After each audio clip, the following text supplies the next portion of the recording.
Free safety to come up with, but it's second down. Not only did they drop, but look like... Second and 10 now. It's Roethlisberger. His pass caught at the 4. The reception good for 7. Everything clearly. It is, and I know that other quarterbacks get it done different ways, all right? You don't have to be his... He just throws right over the top of it because he can see everything, and sometimes that saves time and gets the ball to a receiver quicker. They're going to go for it now, 4th and 2. Remember, they can still get the first down at the 1-yard line, though.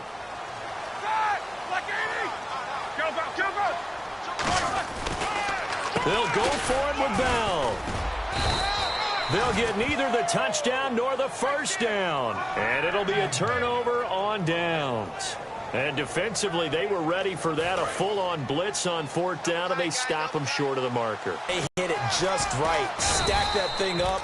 They're going to feel awesome going to the bench after that big play. 3 yards on the pickup there, and it'll be second down. And, Charles, I know Ryan Shazier, who made that tackle, a youngster you like a lot. I love him, and I liked him a bunch coming out of Ohio State because the more this game leans towards speed and less on bulk, that's where Ryan Shazier excels because of his ability to run down plays. If anything goes away from him, he'll chase it. A lot of the time, he can run with tight ends, running backs downfield, and pass coverage. That only helps his outside linebackers like James Harrison and Bud Dupree get to the quarterback. That's a good, nice, crisp run for a first down. I wonder if the defense might have been... Now.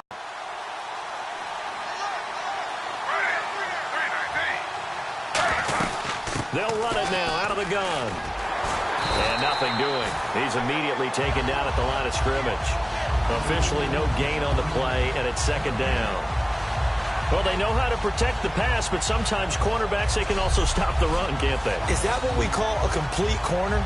Yeah, because we're so used to these guys just being defenders in the pass game. How about the guys who can come up and make the tackles? That's what we just saw there for no gain, too.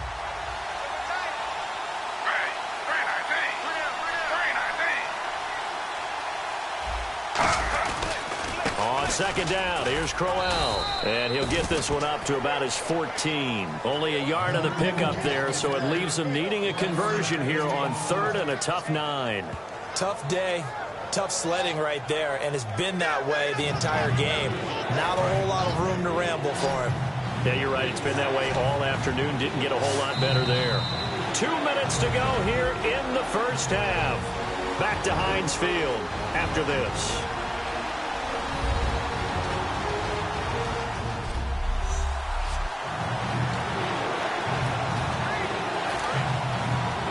We remind you that coming up in 2 minutes' time, we'll hand you off to Orlando, where Larry Ridley will have highlights and analysis of this first half of action. From the gun on 3rd down, Griffin. This is complete to Hawkins. And he'll be a couple yards shy of the 20 at the 18. It'll be a gain of 4, and it'll be 4th down. One hallmark of good defenses is understanding the game, understanding positioning, and tackling immediately in the secondary after catches. I think we just saw that on display right there. Got to him before he ever had a chance to think about turning it upfield. He's been a busy man here in this first half as he gets it away. With it is Brown. Look at the dance and the juke. Well, he wasn't too far from breaking that. Officially, give him 15. And the offense will come back onto the field for the 1st and 10. Here comes Ben Roethlisberger and the Steeler offense back onto the field. He's played a pretty clean first half, a touchdown, no interceptions.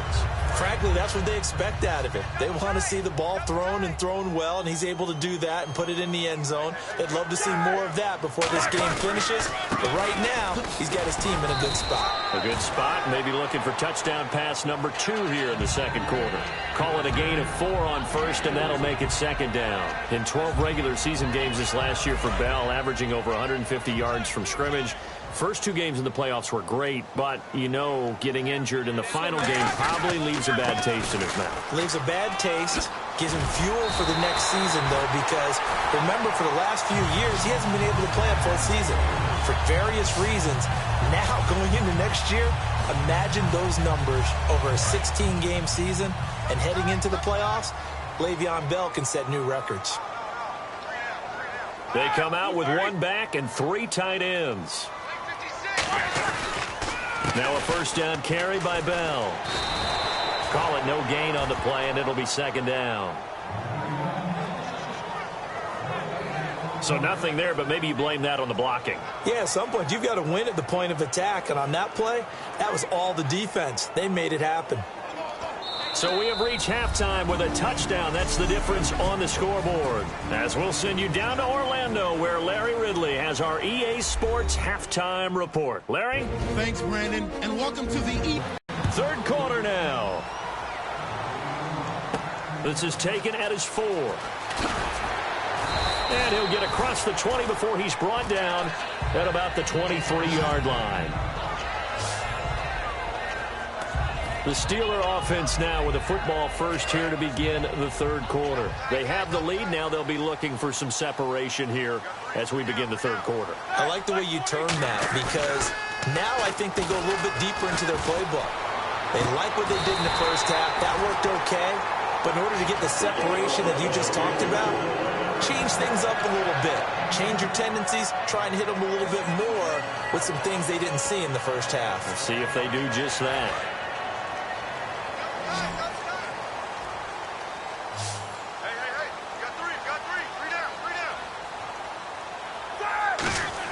On 1st and 10, it's Roethlisberger. Oh, incomplete. A turnover would have really helped there. Almost intercepted. Instead, it's just second down. Oh, well, you mind if we go off topic for a second? No, let's go. I like to do that randomly. AFC playoff contenders for this year that didn't make it last season. Who do you have that might get in? Well, I think Cincinnati's got to be considered there. Maybe they'd have an offseason that's calm, and they go into this season and try and get back to the playoffs where they've been perennials. How about Denver? Yeah. Remember last year, they didn't have the quarterback to start. Trevor Siemian played pretty well overall, but maybe they can get solidified there and ride that strong defense right back into the playoffs. I'm going to give you a couple a little bit off the pace. Indianapolis cannot afford to squander Andrew Luck, one of the better young quarterbacks in the game. They've got to get back to the playoffs. And Buffalo, brand new head coach, brand new people running the ball club. Let's see if they can figure it out, because I think defensively they can be awfully strong. On 3rd down, here's Bell. 7 yards there, good enough to move the sticks. It's funny, partner. Le'Veon Bell, when he came out of Michigan State, when I go back and look at my analysis of him and what my grades were for him, thought he was a big-time player, great potential. But I didn't know we were going to get this player. I was used to a big, solid, thick running back. But now I've got a full package, a guy who can do everything, as we just saw there, including breaking tackles. But at the time, 2nd-round pick in 2013, some people probably wishing they'd taken him in the first. They'll get 23 yards there. And that'll be good for a Pittsburgh first. And defensively, they were in zone coverage there. Do you have to be a little careful? You're losing, playing against a good quarterback like he is, to not play too much zone?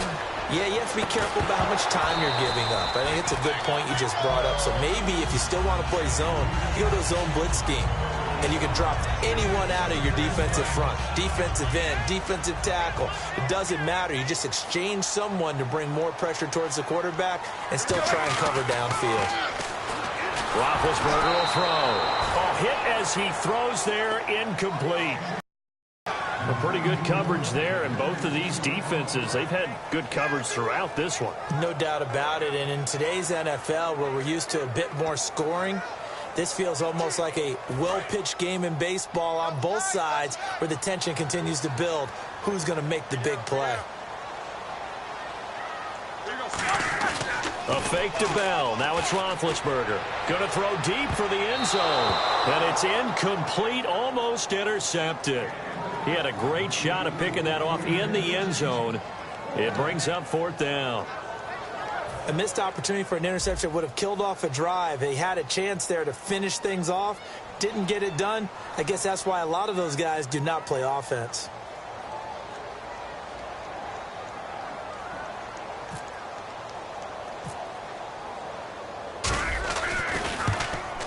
And Boswell's kick is good. And the lead moves to 10-zip. So the scoring drive encompasses 9 plays, but the net gain, 3 points. And you're going to have drives like that in this league. Sometimes you just got to take the 3 and move on. always better than nothing.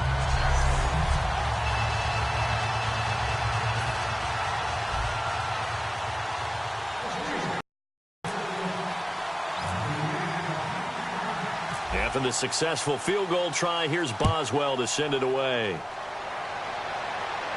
This fielded a few yards into the end zone. Some might have returned that one. He won't. He'll go down to a knee, and they'll start the drive from the 25. Here's the Browns now. They get set for their first possession of the third quarter. They're down in this game. A chance for the offense, though, to put something on the board, get some momentum here in half two.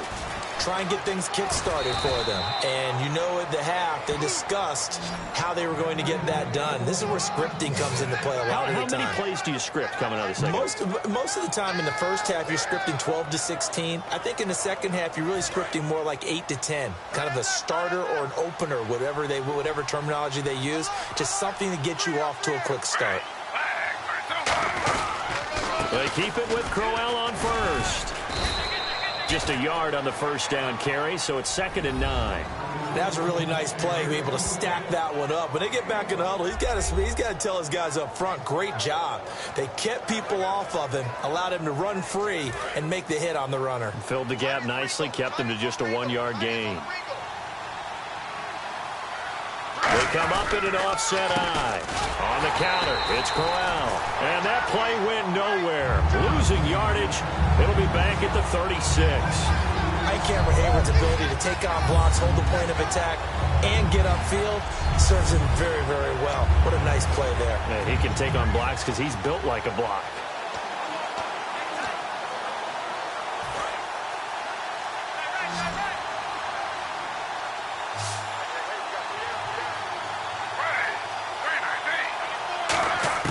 On third down, Griffin.